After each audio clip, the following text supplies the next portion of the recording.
I fell in love with music, not the music business. There always seems to be like a hint of debauchery involved. Welcome back to the show. 2 years in a row, Artist of the Year. How does that feel? This is a new thing. I'm just super excited for this. Are we going to hit the road, do any touring, or how are you going to get out there promoting the album? They're scrappy. They want to make something happen. A community centered around a radical love of music.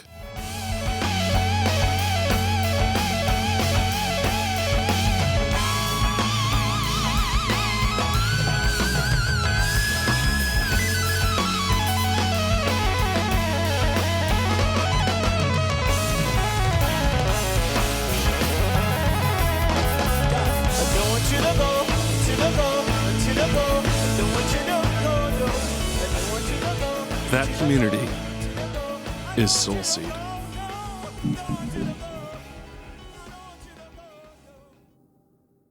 One, two.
Eli, welcome to the show.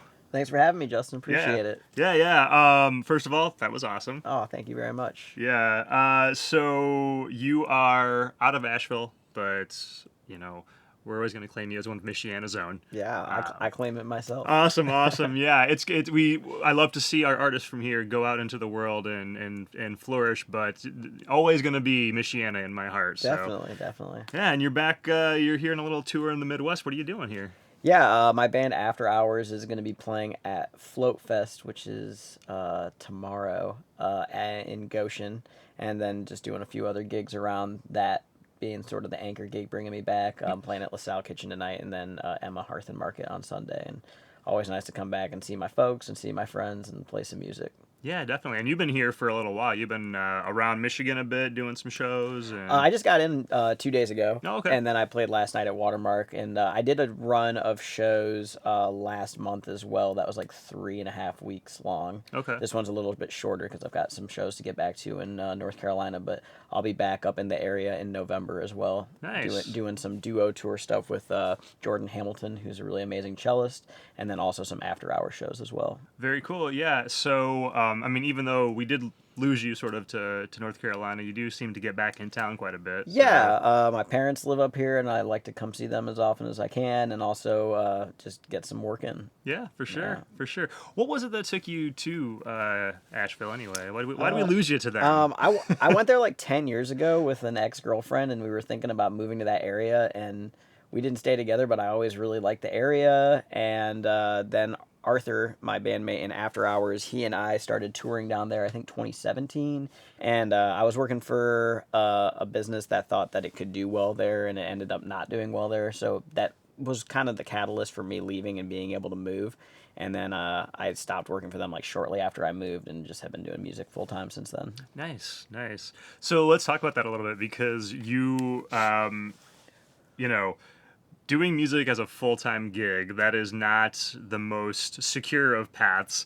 So what led you down that road, and feeling comfortable doing that and just taking that leap of faith to make it happen? Well, I've been doing music pretty much full-time since 2015.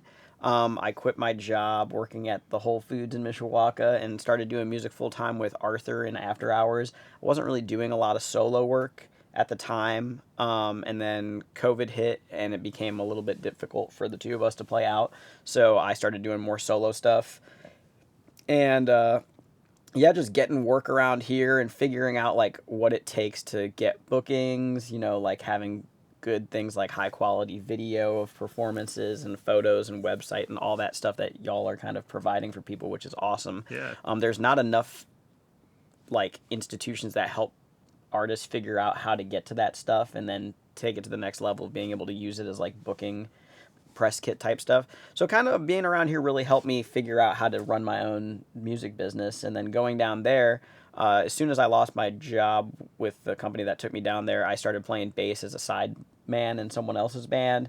And I did that for like a year. I don't think I am destined to be a side man so much. I really like doing my own original stuff with like people who are like-minded and really wanting to like push what we can do as a unit. So since then I've started another band down there called Sugar Bomb.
Sugar Bomb, welcome to the show. You guys have been working hard in the studio. It is hot outside, but it's really cool and chill in here. What's going on, guys? Happy to be out in the northern Midwest neck of the woods, just dropping some tracks onto the proverbial tape and playing at the Elkhart Jazz Festival, sowing some seeds, getting some XP. Yeah, trying to level up. Leveling up, I love it. Yeah, well, that's actually this will be out unfortunately after the Jazz Fest. So actually, I assume that we all had a great time at the Elkhart Jazz Fest. So we actually did play it. It was a blast. Yeah, it was really a blast. Fun. So yeah, Sugar Bomb, welcome to the show. How long have you guys been an outfit? We bought these outfits. Yeah. No, tell about the outfits. That's kind of the set them up for you, know? Yeah, we've been playing together for about 2.5 years, but I think we kind of became a band about 2 years ago. Okay. And the outfits, whenever Levi's had a sale, that's when we got them. And his hat is made out of their sleeves. Our sleeves. That's great. That's Yeah. great. Okay. That's reuse, reduce, and all that. So super eco-friendly. That's great. Yeah. So we walked here from Asheville. So Eli, we've talked about this before. You've been on the show before, but you left us. You went to Asheville, and then somewhere in there, you guys formed. So how did that all come together over in the Asheville scene? We have a friend named Missy who was having a rummage sale, and she was having different acts play at it. And I was doing like a solo lo-fi electronic thing like I did here last time I was on the show. Sure, yeah. And these guys had a duo set when they were going by House Cats, I believe. And they just like asked me to sit in on like 2 songs at the end of their set. And then we were like, whoa, we should be doing this more at non-rummage sale type things. Already with the name House Cats, I mean, we know of your love of cats. So that's just, it's a match made in heaven. It was. That is mildly serendipitous. It really is. Also, a rummage sale with musical acts. That's a new one. All right. There was like 30 vendors. It was like a whole huge event, honestly. Small festival vibes and a kiddie pool and all kinds of stuff. Yeah, it was super really fun. Cool. Okay, all right. I've got to up my rummage sale game, I guess. Yeah.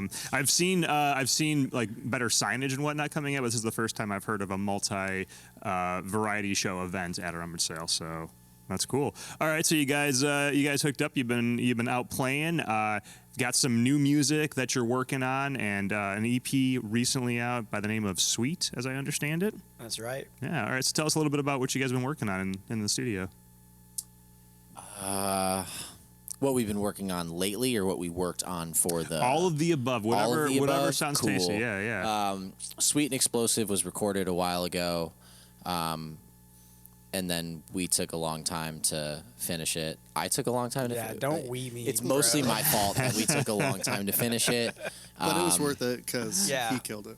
Thanks. That was recorded at our friend Josh Phillips, his studio called Side House, which April. barely didn't flood in Asheville. Oh man, with yeah. all the hurricane. He had and like a stuff. little dampness, but I think he was okay, and they're good. still rolling. Yeah, all But right. yeah, good studio, and like the organ was kind of like making weird noises toward the end, and that's cool, and like having all that stuff was really nice. But so yeah, we got into that. We did Sweet and Explosive, and then we have a lot more stuff since then.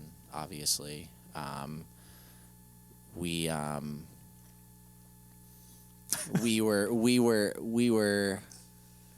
were hired by somebody to play beats for them and kind of like work on their songs with them, and he hired an engineer too, and we showed up at the engineer's house, and then the guy who hired all of us just no-showed, and so since we were there, the engineer he was like, well, do you guys want to like record some shit? Shout out Brandon. And so we made like a bunch of cool stuff there, so we have some stuff from there that's kind of ready and a bit more produced too. We had a Wurlitzer that had like an out of tune note, and that was we made some really crazy stuff out of that. Okay. Eli was like, okay, let's just do something that just don't use that note. And I was like, No. No. That will be the most plain no.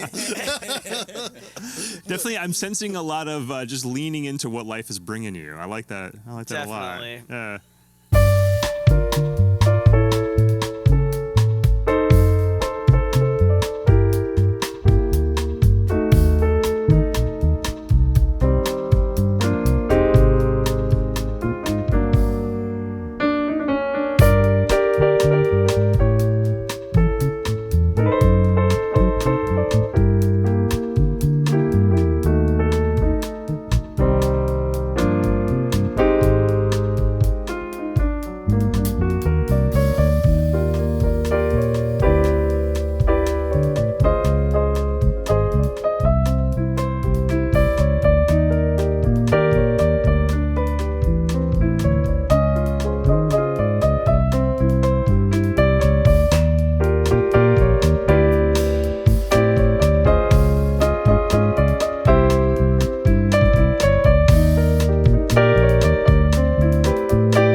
Nice. We gig around quite a bit, and then the same drummer is subbing for Arthur when he can't make it for after hours gigs, and then I do my solo stuff. So really those three projects are keeping me very busy. I think I'm probably on track to hit like 250 gigs for the year with those three projects. That is amazing.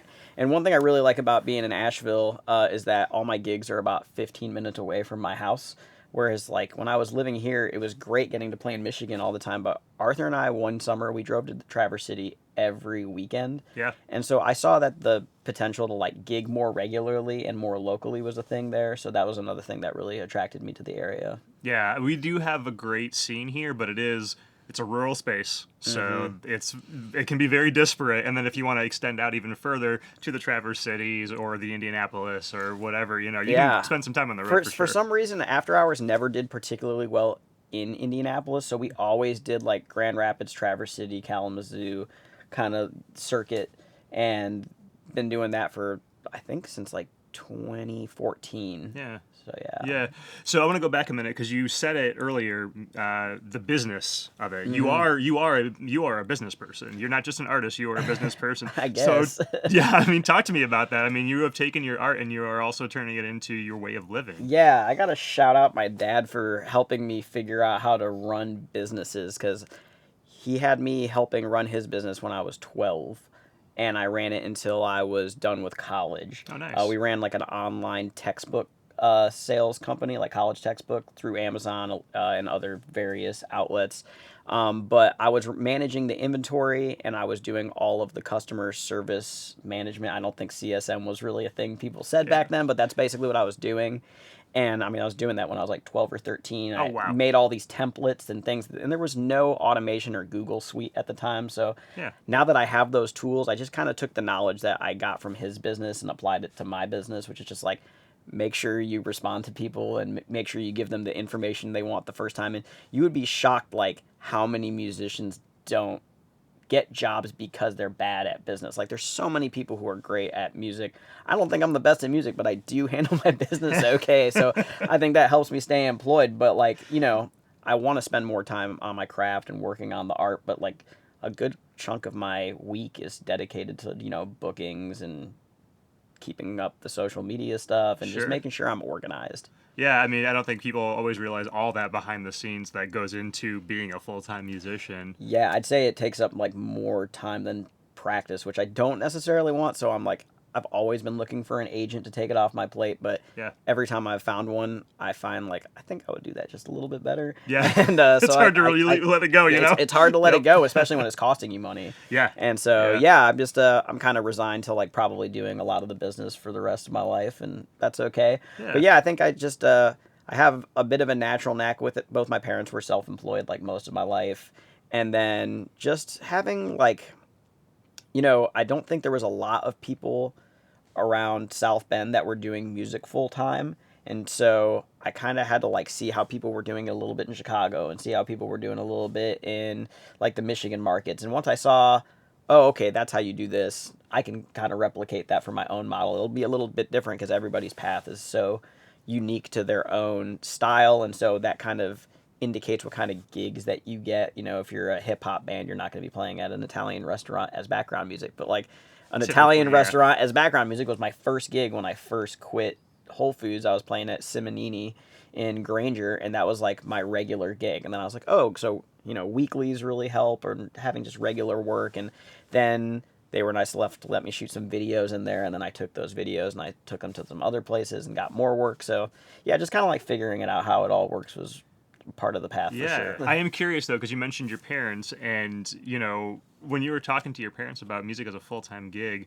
you know, or your family or your friends, anyone in your circle, how are people reacting to that as you taking this journey? The year before I did it, I was, like, in a relationship about to get engaged, and I mentioned the possibility of that, and it was like, it's either me or the music, and so I went with the music, and that was a safer bet long term. Sure. So I'm still doing it. A lot of my friends kind of questioned it, especially when I was working at Whole Foods, and it seemed like I was, like, moving up on their weird corporate ladder. Yeah. I definitely, like, drank the Kool-Aid at that point and was really trying to be like, run a store at some point, but it just wasn't really making me happy.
My parents just wanted me to do what made me happy. I mean, they definitely want me to be secure, but even at that time, I was still gigging so much. It like was pretty clear I was going to be able to do it. And so they've always been really supportive. My mom was a piano tuner and piano technician and has worked around music. Yeah. And so they've always been really supportive, but they also like want me to have stability. Yeah. So there's a fine line, but I mean they're extremely supportive. Well, and your educational background is in music, right? You went to IUSB, correct? Yeah, my mom, when I first started wanting to play guitar, like the reason, this is kind of like an aside, but the reason we moved to South Bend was because the U.S. Olympic table tennis coach was coaching here at the time. Oh, wow. I was really into table tennis. We moved here so I could train with him. Yeah. Around 15, I kind of lost interest in that, and I wanted to play guitar, and my mom was like, if you're going to play guitar, you need to take classical guitar lessons. So I took classical guitar lessons with Jerry Zubko at Mendoza Guitars, which was the same teacher that Jake Sininger from Umphreys studied with, and Nice. then I studied with the other teacher there, Dean Wax, and yeah, it got me into classical guitar, and within like a year of doing it, I was like, I think I want to pursue this in college, which might have been like a foolhardy idea because I don't really play it anymore, and since I did my senior recital, I'm kind of like left the classical world more in lieu of doing like jazz and improvisational stuff, but it gave me a lot of technique background. Yeah. And so yeah, my educational background is in technically in classical music theory and classical guitar performance. But I don't really. I mean, it was classical theory that it hardly applies. It's very rare. I need to like identify a Swiss augmented sixth chord or something, and looking at polyphony. But it did. But the foundation. The is foundation there. is there, and so I'm really grateful for that. So I graduated from IUSB in 2010. Okay. And I've been doing music pretty much around the area since then.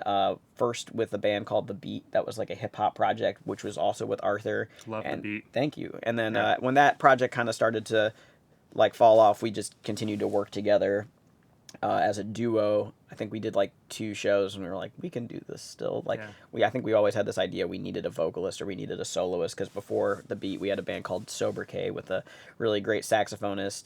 But then we were just like, I think this could be a thing, and like traveling with 2 people in a car is easier than traveling with 3 people in a car, and it's easier to find lodgings. And the duo thing definitely is like a specific niche. It's rare that people are going to go crazy and go dancing to your music like nonstop, because it's small. It's not as huge as a sound as like a big band, but it gets you into like gigs that you might not get otherwise. So we've done a lot of background work, but we've also played a lot of festivals and just everything in between. So I really love the project. Well, and also, you mentioned a little bit earlier, I think you put yourself down slightly as far as your quality of musicianship. I think that classical background is there, and certainly not having a vocalist, you still have this way of communicating, of, telling a story, putting forth emotion without lyrics, which is not something that everyone can do. So I think you're doing well in that. I appreciate that. I mean, how do you approach that when you are composing music? What are you thinking about communicating, and how are you going about communicating that without the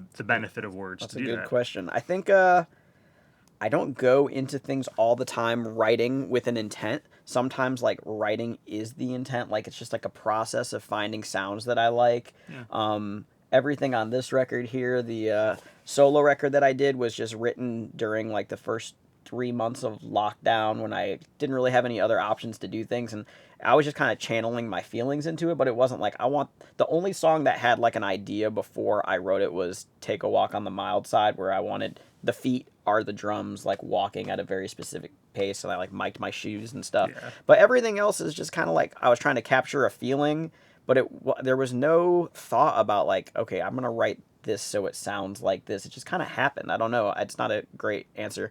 But like for the after hour stuff, I would say we pretty much write everything out of improv. So for like when we were going up to Traverse City since like 2014, I would always bring my laptop and record all the shows. And then we would listen back and be like, that 5 seconds, that could be a part. That 6 seconds, that could be a part. Let's put them together. And then we'd have a song, and then we would like go out and play it on the road, and just like kind of build our improvisational vocabulary with each other, so that we had like pieces, but they could flow into one another, or they could be totally free. And yeah, I think just I've always found instrumental music to be expressive enough for me to not need to add vocals on my own stuff. It's great to work with other people who do that, and I love what we can create in that way, but I can make a lot of sound by myself. Sure. And as we just saw. As you see, and I mean, for a long time I didn't want to bring out the keyboards because I wasn't good enough at the keyboards, and I would like stay in my room for a while and work on that for months. And then I had a vocal looping rig that I don't really use anymore. That was more in the beat, but it's just like adding these different layers over time and just practicing a lot and getting it down. A lot of people will be like, how do you get so many sounds? Or I don't even know what you're doing when you're doing what you're doing. I was like, I don't either. It's just a lot of it is just trial and error. And, if it creates a mood or a feeling from it, that's awesome. But sometimes it's just like, it just happens in the moment. And yeah. And then how does that feed into what you choose to record on an album? Yeah. Because you're improvising, I can see how that can be great in that live dynamic, but when you're in the studio, you're trying to settle down on something that you're laying in for time that's immemorial. True. I guess I look at the two practices as like different ends of the same spectrum of art. So like, people see speed painters that'll like paint something in like 30 seconds, and then people see paintings that were made in the studio for months. And I kind of feel like the studio is like the month's painting, and the speed painting is like the live set. Yeah. So when I'm playing live, I can always hear all these other instruments that I want, but I can't have because I can't play them. One of those instruments is largely vibraphone. don't want to carry a vibraphone around, and I'm not really good enough at it to warrant having one. Sure. But we borrowed one for the Music for Cats records, and it's all over the album. And so just being able to take my time, I know what the songs sound like in my head from playing them over and over, but I can't always replicate that perfectly live. So the studio is like, okay, we're going to run this vibraphone through a delay pedal that's going to go through 2 stereo amps and ping pong the sounds back, and then we'll record those and then pan them hard left, right. You know, we worked with engineer Brian Lewis at the Golden Mallard in Elkhart in 2021 on the record, and it was just a really creative process. I think this is the first after hours project where I'm like really happy with how everything went from like the conception of the songs to the recording of them to the mixing, mastering, art for the vinyl. I like love how it came out, and it's like the first project that we both feel really, really stoked on. Yeah. Well, and you know, if I'm trying to describe you to someone and what you play, I might say, well, Eli plays guitar, but really you're playing a whole rig. I mean, as we just saw, you have many pedals, and you're constantly, you know, toying with them and adjusting them and making things. So I mean, you've got this whole array of what you're doing. So you know, I mean, you are really truly a multi-instrument. Yeah, thanks, man. I mean, so the hybrid guitar is what I'm playing right now. It's half bass, half guitar. All awesome. It's got separate outputs for bass and guitar, and then they meet at a stereo looper and split to a bass amp and guitar amp. My background's in guitar. Around 2009, I was going and seeing Charlie Hunter a lot, and I've seen him like 40 times total. He's my favorite artist. And seeing the hybrid guitar, I was like, you know, I don't do that, but I want to do something with that. Yeah. And so I've been playing some form of hybrid since 2009. I got this one a couple years ago, and it's really like kind of changed my sound because it just sounds so much better than the other one that I had in terms of just like the low end of the bass because it's the right length. That's kind of some nerdy physics stuff, but it's like basically it has enough space there for the tension on the string to be tight enough that it sounds great. Yeah. Keyboards, my mom, like I said, she was a piano tuner and technician, and she got me into piano lessons. It never really stuck. I wish I was a better keyboardist, but I'm good enough at just a few little things that I can make a lot happen. And this particular rig is really new for me, using the Electron Digitac, which is like sequencing all the drums. So there's like very specific parameters, but I find that like creativity often comes from like very specific parameters. It's hard for me to have like a DAW open and looking at my laptop and be like, where do I start? You could do anything, but when I have this system, it's like, okay, well, I know I have to make a beat. I know I have to have a bass line. I know I have guitar lines. And so, yeah, it's just like a set of parameters I really enjoy working with. Sure, yeah, you got those bass components, start piecing them together, see what comes out of it. So, and, you know, keyboard, piano, I mean, even if it's not your main instrument, the thing you know the best, that is a foundational musical instrument. And so that gives you that baseline of kind of the knowledge to start with. Which totally yeah, that's important. It is. Yeah, I wish I had shedded more as a kid, and I'm starting to get back into like playing keys more a little bit here and there just to like have more language access, because like guitar you're just moving shapes around. Keys you have to actually like know the relationship of half steps and whole steps to like figure out your chords a little bit more. Yeah.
So, music for cats. Let's talk about this album. Is it for people? Is it for cats? It's for everybody. All But right. yeah, basically the idea was like people who like music, like who are music heads, I should say, seem to be into what we're doing. And you know, people who are music heads often are like, you know, in the 50s and 60s to be like, that guy's a real cat or something. So that was sort of the joke behind it. There's like a brief explanation on the inside of the record about like where the idea came from. But we also have this friend named Jacob Garvin who goes by Sex the Cat on Instagram, and he makes these awesome cat collages. And I really wanted to do something with them, and that's kind of where the idea for Music for Cats came from. And so my friend in South Bend, Molly, she found this living room on Pinterest, and I contacted the photographer and got him to send us the files. Then I had a photographer take a picture of me here and Arthur here, and then Arthur, your cat. He's my cat. He's also my dog, and yeah, so that's kind of the inspiration for a lot of it. And I mean, if we do another record, I think it will likely be Music for Cats 2. I've just really liked how it all came together. I'm like really pleased with it. Yeah, and it's a wonderful album too. Thanks, man. But definitely want to talk to you about this one because so the full title is "How Are You?" No, really, how are you? Yeah.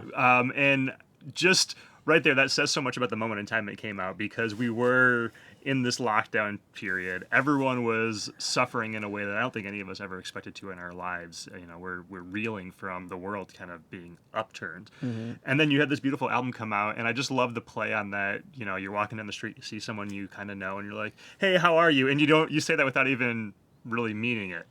Totally, it's like a greeting, but it's not a greeting. Yeah. It's an invitation, but most people don't really want you to take the invitation. yeah.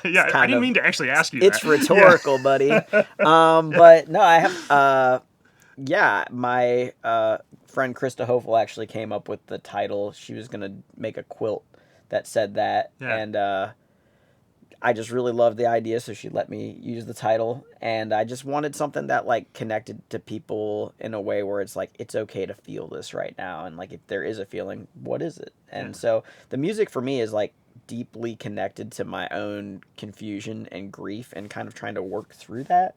at the time, so it was like music for emotional processing. I actually did not intend to release any of the music on it. I hear that from so many musicians that I talk to, where they create this thing for themselves as a way of coping, and that's where they really find this magical thing that they're like, oh no, I have to share this with the world. Yeah, I just was recording every day for a lot of time, and then I showed it to a couple people, and they're like, you should release some of this, and yeah, it just kind of happened. Yeah. It wasn't super intentional, and maybe I either need another pandemic or just a different approach to come up with a second album, because it's hard when you're gigging all the time to like go to the studio and sit down. Yeah. And so I'm still like kind of piecing together some stuff for a new record, but I feel like I have a ways to go on it. But I love how the album came out, and yeah, I'm just really stoked to be able to keep doing this kind of music. Yeah. Well, for all of our sake, I hope that you figure out a method that doesn't require another pandemic. Yeah, same. So, but one thing that always sticks in my mind with this album was also the art installation that you did, based around it, because that turns what was already this incredible experience of this album in that moment of history. And now you got to walk into a room. You got to walk into a physical space and be surrounded by it, immersed in it. So was that part of the idea right off the get, or how did that come about? It's sort of a random story, but like the South Bend Symphony Orchestra was working with my friend Eric Friedlander, who's an audio engineer and also like just brilliant dude. And he had done some stuff where he was mixing orchestral pieces. Actually, I think it was octet. They had an 8-piece like chamber thing, and they recorded them, and then they mixed it for this system that has speakers in the round, and you could hear the cello here and the violin here and the viola here. But he was like, that's cool, but I want to take that to the next level by having something that has drums and like other instrument layering and do it dynamically. I think they really wanted it to be like, you walk over here, you hear this instrument, you walk over here, you hear this another instrument. Eric had this vision where it was like, okay, now the thing is moving around you, and another instrument is moving the other direction, and maybe hi-hats are like panning left and right depending on where you're standing. And so we did that with the piece that's on the album featuring Jordan Hamilton, which is called In My Dreams We Levitate. And he did like a trial version of that, and then he offered to do the whole album if I was able to like figure out an installation in the South Bend Museum of Art. I've been working with them since, I think my first show there was like 2010 with Sobriquet, my first band with Arthur, or maybe 2009. So I've been doing stuff there for a long time, and I've always loved the space and have played a lot of their artist mixers, and they were like, well, how about a show? And I was like, let's do that. So it was kind of based on the record coming out, so I had like the record wall and a record player, and then I had the computer running the speakers, and then some visual projection stuff that I had put together. So I really loved being able to present it in that way, but it was never something I intended to do. And in fact, like I've said this many times, like all the coolest things I've ever done had no intention of being done in that way. That's the way it goes. The opportunities just present themselves. Yeah. So like, you can try to force things all day, but like sometimes really cool stuff just like happens. Yeah. And that's like one of the coolest things I've ever been able to do, and I'm really grateful for that. Well, and now that you've opened that door, do you foresee, because your work does fit really well in that type of expression, that type of space. So do you see doing more art installations? I want to. I mean, I bought everything to do it. Yeah. I haven't found any spaces in North Carolina that are interested yet, but I also haven't been pushing it super hard just because I'm gigging so much, and like I guess I could do the same show again. I could show that same thing, but the album's like 3 years old at this point, and I kind of, I'm gonna do another installation with immersive audio, I think I would want to do it with like new material and think about it in a new way. But sounds like we need a new album. I don't know. I mean, I'd say I'm like halfway through writing the album, but that doesn't mean I've like recorded all of it. But I'm gonna take some time this like September and October and like write some more and I'm trying to like get some stuff together, but it's just, every time I get free time, I'm just like, I need to rest and relax for like a minute. Rest is an important part of the process also. Let me emphasize that. And then like also being in Asheville, there's so many players down there that I feel like I have to practice a lot more to stay like on my game. Yeah. Whereas like maybe here there were less people taking my jobs. Yeah. But down there it's like it's competitive, and not in a bad way. Like I think it's a very collaborative scene, but it's just like okay, I'll go out some night and I'll just see like a 20-year-old guitarist who can shred me to smithereens. It's like, I better go practice. So it's not even like a competitive thing. It's just like inspiring. You see these people that are really great. And so a lot of my time has been spent doing just practicing. And that doesn't help me write an album, but it does help me make a better album when I start recording it. So a lot of my time lately has just been, like practicing and learning a lot of music too for different things. Oh shit, here we go again.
Yeah. So, all right, Eli, you've been here before. Obviously, you were a staple of the local scene for the longest time. Your solo stuff, After Hours. Now Sugar Bomb. What else you been doing in your world musically? Pretty much Sugar Bomb has been like my main focus over the last year. I've got some new solo stuff I've been working on here and there. But yeah, for the most part, this is like the project that I'm most pushing and like focused on. All right. So we've done this with you before, but let's get into a little bit of the origin story with the two of you. So, how did you find your way into becoming a musician? Like in general? Yeah. Let's go back. Like playing the recorder in like third grade. Yeah. Like that. I loved it. It was just like that, then clarinet, and then drums. Was it always, this is what I want to do for my career, for my art? No, I decided it was going to be, when I was 16, that's when I was like, I definitely want to do this forever. And then my grades started sucking because I stopped giving a shit. And then my parents were like, yo, you still got to do good in school to get into music school because they still care about grades. And so then I got that better. But yeah, when I was like a teenager, I was like, yeah, I want to do this forever. Great. And how many different projects are you currently a part of? All of them. All of them. All of them, yeah. Just all over Asheville doing everything. A lot in Asheville, yeah. This one is like the main squeeze. The other ones don't have outfits, so. Well, the outfits are important. Clearly, the outfits work very well. Yeah. But no, like my friend Quinn Sternberg, who's like a just like amazing, heart melting bass player. I want to marry him. I'm in his project, and he writes amazing music, and that's more like modern jazz. Like I don't even know. I don't think any of us know what to call what we do anymore. Still figuring it out. Yeah. But like. Yeah, I do that thing, and then my friend Joe Marino, who's like a great bass player, turned like he's super obsessed with like Irish flute, so I'm like playing cajon with like that kind of project, and like just a bunch of stuff. One project is like a funk electronic kind of hybrid thing, and everything. So it sounds like a lot of different instruments, a lot of different genres, kind of stretching a few different muscles in there. For sure, yeah. Is that your sweet spot where you like to be when you're doing all those different things? For sure, but definitely like jazz boy stuff at heart in terms of just anything sensitive and complicated. Yeah. That's really like the spiritual priority. Okay. So yeah. All right. So with that kind of musical background, like what were you listening to growing up? What was your diet as a pretty much exclusively hip hop for when I was a teenager. And then I didn't really listen to that much jazz until I got to jazz school, and then I started listening to a lot of stuff, and I'm not super into like bop stuff, but more like post 1960 jazz shit, and it'll be like I don't know. There's like a Jim Hall album that's like one of my favorites ever. There's like a Mark Johnson album called Bass Desires where it's like the instrumentation is like upright drums, and then Bill Frisell and John Scofield playing guitar, and like that's some of the most incredible shit ever. And then like D'Angelo's Voodoo is like everything to me. A lot of like the early electronic like Boards of Canada, Square Pusher type stuff. Flying Lotus, I think, blows all of our minds and kind of remains a sort of. I feel like Flying Lotus is like an inspirational entity that we are yet to figure out how to like bring that in. Do you kind of feel that way too? Yeah, I do feel that because I think he's the best. One of my favorite artists. yeah. I think we've talked about him before. Yeah. So yeah. Awesome. All right. Origin story. How did you dive into music as a performer, as an artist? I think for me, it was always kind of like building into an avalanche or something, starting with like little snowflakes of like I played recorder too, and I was pretty good at that, and yeah, let's go recorder. Don't sleep on the recorder. I also played recorder. Dude. My mom taught recorder. And in middle school, I started playing trombone, And I was either going to do trumpet or percussion, and then there was like 20 people each on those, and no one did low brass at my middle school. So I was like one of 2 low brass people. So it kind of, I've always been one to kind of be a team player and like fill in different gaps in musical groups. And I kind of jumped around a bunch, proceeding through band, switching to sousaphone and euphonium and baritone, and back to trombone. And in college, when I was in school, for at first classical low brass, and then switched to jazz to do trombone, and kind of playing piano. I had my keyboard, actually, this old Yamaha keyboard that had a bunch of like a little digital screen with a staff with all the notes and all these recordings and things you could do. And I didn't really know what any of it meant, but I would click a bunch of buttons on it and have fun. And later, when I got into like big band arranging and writing, I was realizing like, why do I know all of this like random stereotypical stuff about different styles? And I was like, oh, it's because I was like messing around with all these genres on my keyboard. And so I've always been curious and kind of a little ADD about jumping from thing to thing and wanting to investigate things. And in college, to the dismay of my teachers, I was like pretty into trying to work on piano because I wasn't like that capable at the time. And when I got out of school and had all the time to myself, I basically was exclusively practicing piano because that's what I was not burnt out on, rather than playing really fast on the trombone or thinking that's what I had to do, you know. Sure. Jacob's like filthy at trombone, to clarify, because he's not going to say that, but he's like, yeah. That's the technical definition? Filthy. All right. Yeah, absolutely disgusting. Yeah. I need to take a bath. Anyway. And it sounds like multiple projects as well from what I was reading. So yes, I've played with Empire Strikes Brass for a while now, and also this other group, Black Sea Beat Society from Asheville, which is sort of a Balkan brass band, and I play marching baritone in that. And then I play keys and write some for another group called Big Fur, which our friend Joseph Marino, who plays the flute, plays bass and sings in that group as well. And it's kind of a completely different, more of a pure American kind of just like band. Band. No, like with guitar somewhere, rock, country, just American, super American. Yeah, for sure.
So okay, so there's an EP out, and then you mentioned the EP coming out, and then somewhere down the road we're gonna get a whole album from you guys, correct? Well, the album is basically both EPs as a combined thing. So, Sweet is more of our chill compositional vibes, and Explosive is more of our unhinged, ruin your life type beats. Ruin your life. And together it's a whole album, and then we're gonna include like some remix tracks.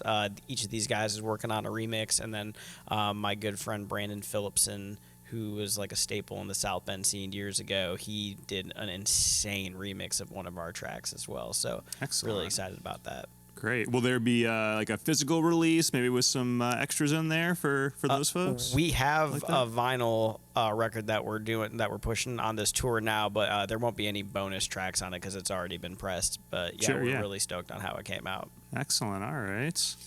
And with the Sweet and Explosive, going off of what you're saying of like going with what life brings us, a lot of our early gigs were like hotels or like quieter, more kind of standard jazz outfits. Yeah, more the traditional, Exactly. Yeah. And as we found ourselves wanting to go more towards like late night shows and stuff, it's really changed our sound to be more electronically geared and dance oriented. And so we're exploring both sides of that, kind of how we did with Sweet and Explosive. We just recorded a live jazz record at one of those jazz gigs. And we've also been working on some different beats, and with Sweet and Explosive being a very hot and cold, two-sided thing, literally, I think with our next full-length record, we're going to explore more of just how all of these things can coexist together that make up sort of our whole story and sound. Definitely. All right. Sounds like a little bit of the old, a little bit of the new, uniting those things together. Excellent, yeah.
I've got to ask, because you've got this incredibly unique perspective. You're someone born of the Michiana music scene, but also you're on the outside of it in a lot of ways, though you're still really a part of the fabric of it.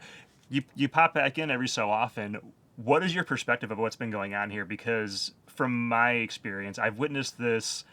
It's this wonderful thing where, the scene hits a lot of energy and it builds and it runs, and sometimes we hit walls like economic collapse or a pandemic or other challenges, but this scene is scrappy, and this scene is so rich and with so many people, and I think, like you mentioned, the artists that you're seeing in Asheville, you seeing someone and that motivating you to grow and push yourself to be better, and there's a lot of that going on here too. So coming from kind of the outside back home, what are you seeing in the scene around I think here? the thing that South Bend has that like Asheville doesn't is that Asheville has like 45 venues at least. Yeah. So there's music all the time, and people just are like, oh, well, I'll just go get a gig there. Here I had to like make a gig. Yeah.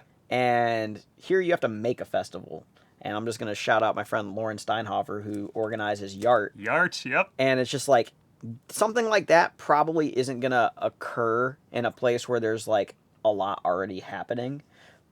And maybe it could, but like I think what really breeds that creativity and the artists that are around it is just that it's like a very communal vibe, and everything is about giving back. Yeah. And I think when there's already I've heard this expression is like, at some places you have to go find a well, and you go to the well and you drink from the well, and other places you dig the well and you make your own thing. And so like, another artist that I've seen in the South Bend really just like, I've watched his growth from like not doing music to like being one of the top artists in the area is Jesus. I knew it. I knew that's what you were going for. And like, here's someone who was doing like mostly visual art for other rappers when I first met him, and now is like, he spends so much time doing his own artwork and promo, and he records himself, and he's got a great head for branding, and he's gotten to collaborate with like the museum recently. He had an install there that was really cool that I got to check out, and it's just like, I think people are making their own lanes here,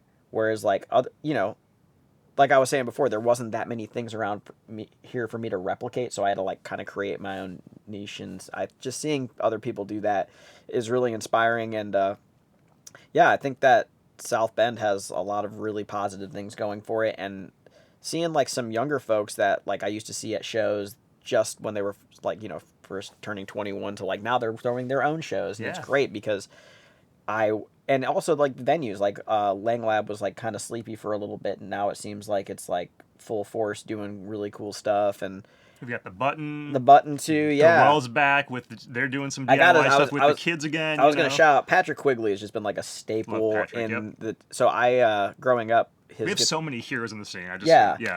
His guitarist and Dr. was my next door neighbor. So I've seen him around, but he was always touring. And then like once he started like putting down roots and like doing more local stuff, he's just always doing amazing things for the community. And it's very selfless. And I feel like what Lauren does is similarly like, it's not about getting attention. It's about like giving back. And so I think that there's people here that just have like great hearts for giving back to the community with art and music, and I love that. Yeah, I think it is. I think it's people with great hearts, people that they're scrappy, they want to make something happen. And like you said, the things aren't there, which in some ways seems difficult, but then it allows us to create our own thing. And I think that's the magic of the Michiana scene. Jesus has in Homegrown Hype, they've got the whole South Bend Don't Quit. And really, I extend that to Michiana. Michiana don't quit. We make our own. We're making our own thing. It's a blank canvas. You have so many opportunities to like. If you think of something, you can do it. There's really nothing stopping you. And I mean, there's things happening outside the music scene where it's like I saw someone doing like pop-up events with like thrifting stuff. Yeah. And now it's like a whole big event that they do. Ryan Blasky. Yep. And it's just like, it's really cool. What's it called? Yeah, totally. Yeah. Yep. And I just thought, here's an idea that like came out of like, okay, we have some space. Let's try this thing. And now they're doing it on the gridiron. And it's like, that's so cool. I love to see that. I want to, I think part of the reason I left was I wasn't seeing a lot of space for me to like go up anymore. And I needed to go out in order to like find other places that I could go up. Yeah. But like this was a great place for me to learn how to do what I was doing. And, just because I left doesn't mean I don't have love for the area. It just meant I probably wasn't going to work as much as I wanted to here without having to do a ton of traveling. Yeah. And the music scene is a little bit, I think, less into instrumental music around here than it is down there, just because there's a lot of jam bands and a decent jazz scene. Yeah. So I think it pushed me in a way where I wanted to go find something else. But there's so many opportunities to do really cool things in the South Bend area. And I mean, I love it for that. And especially like for visual art too. Yeah. I found that the visual art scene is just, they're very supportive of one another. And I love to see that. Yeah. It does, like you said, it goes beyond music. It's a whole cultural thing. Yeah. It's great. And, if things don't work out in Nashville, you've always got a place to come back home. We'll always welcome you back. Appreciate that. I mean, and there's a good chance that will likely happen. Yeah. So, yeah. I love it.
as you know, Eli, in South Bend's one of those scenes that's, there's a lot of folks in a lot of different bands. You go to a show and like, oh, you're also in that band and that band and that band. So is Asheville a similar kind of scene? You guys hopping around in different Definitely. locations? Like all three of us are somebody else's band. That's how we Nice. kind of all first met. Aside from doing that show at the rummage sale, like we met Joe because the drummer couldn't show up for this one artist, McKinney, that we play for, and Jacob had met Joe at the jazz jam that used to happen down the street from my house, and we were playing with the three of us backing her, and then I was like, oh, he's young and doesn't have gigs yet because he just moved here. So I like recruited him for doing this like Erykah Badu tribute that I was doing at the time, and then Nice. also Arthur, who's in After Hours, can't always come down to North Carolina because it's just like a lot of travel. So he also plays in After Hours down there when I book things there. And then we'd have this trio. And then I think like the two of y'all were in a project together called Hell Crab, which is like a 8-piece free jazz ensemble. And so there's a lot of musical promiscuity going around. We have a joke where it's like just citywide joke kind of thing where it's 50 musicians and 500 bands. Just like shuffling And they all around. play every night. Yep. Yeah. Yep. It's just that's the way you want it. You're keeping busy. There's always a good show to go see. So Totally. Yeah. All right. So we've got some new music coming down the line, and then sounds like you guys are busy out and about, also playing some shows. Got some shows here in Michigan in this neck of the woods, and then Yeah, we'll be doing a home, or- Michigan run in September. And then Jacob is like flying back in a couple days to go play some shows with Big Fur at a festival in Asheville. And Joe and I are going to do some duo things. And yeah, we're doing a run up here in September, playing at GB Co. and Kalamazoo's Sound of the Zoo Fest. And then, yeah, like we're just trying to play around when we can. I mean, the two of them are in a lot more projects than I am. I've kind of like scaled it back because I got a little burnt on like being someone's bass player or being someone's guitarist. I'm not super interested in doing that all the time, but these guys have like a lot of work. So we can't do it constantly, but when we do it, we try to make it count. Great. So you did touch on it briefly. So how are things as far as the recovery from the flood and the effect it had on the music scene, the venues, the studios, all that over there? Man, it's so similar to the Outer Banks or like the beach in North Carolina, where a lot of the money they're making all year long is really in the on season, which is like summertime or when the weather is the nicest. For Asheville, that is very much October, and Hurricane Helene hit on September 27th. So really a lot of these businesses are counting on tourism and stuff, which like that is the highest month when the colors are peaking and the Blue Ridge Mountains and stuff and the leaves.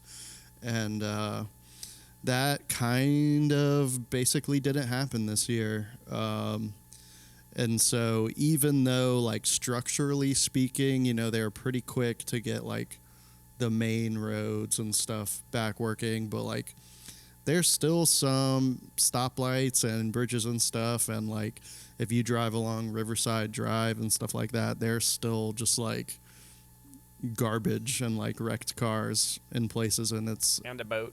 it's like kind of depressing, honestly. But the nature's starting to grow back and there's signs of life, but like the reality is for the economy to pick back up, it's gonna take probably years just to catch up from losing your best month. And then January, February are often the slow months already, just because it's cold and not that nice.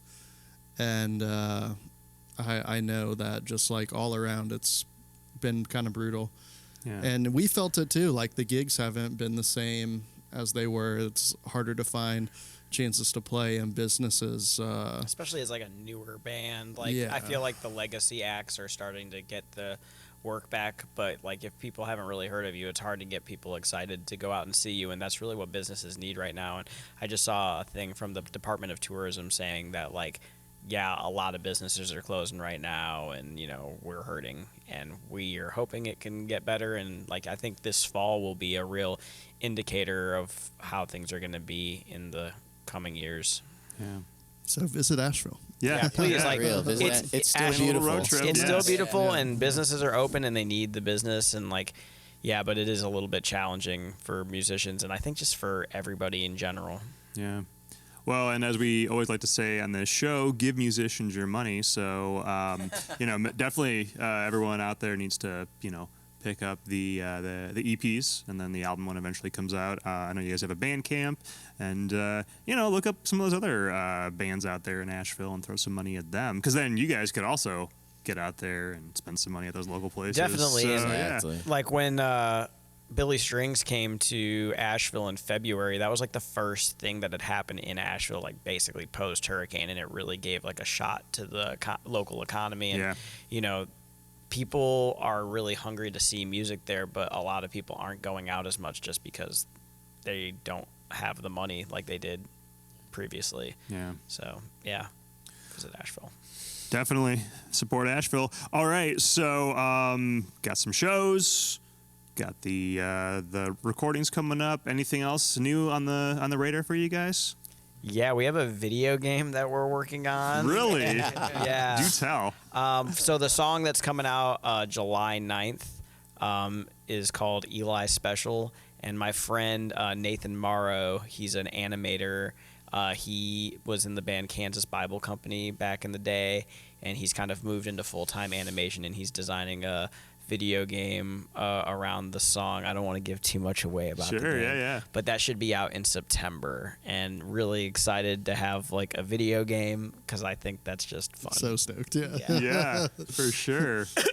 That's exciting. All right. Well, keep us posted on that. Yeah, and then we've also been working with a really great vocalist named Rebecca Todd. She's singing with the band Dumpsta Funk now on the road, but we've been doing some stuff with her, and yeah, we like also sometimes feature our friend Dylan Hannon, who wrote one of the songs on our album. And yeah, we're just trying to like stay, keep the collaborative things going and creative juices on the move, and hoping to maybe do some like international tour stuff later this year, hopefully, and yeah, just trying to keep it going. Awesome. Upwards for sure. Upwards, always. Rebecca Todd is amazing. Yeah. Go check her out. You should check out Rebecca Todd. She's amazing. And also Dylan Hannon, who's crazy. He's just an amazing saxophone player. We were talking about it the other day. Every single thing he plays with like the most conviction. He's goated. So, yeah. Excellent. All right. Well, can't wait to hear those collabs as well. So, all right. Well, Sugar Bomb, thanks for hanging out, and wish you luck with everything. Thanks, man. Thank you. Yeah.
like my favorite take of us ever doing that. I think so.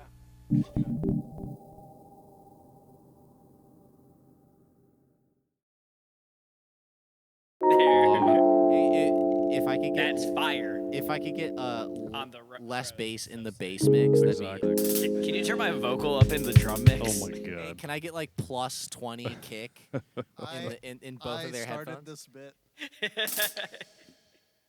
Hey, be nice to him. And can you also turn up the vocal reverb in the drum mix? Oh my gosh. Yeah, can I get none of the dry, just the Just reverb? 100%. And feedback on the delay 100. Oh my god. And you can automate it to 200 slowly over time.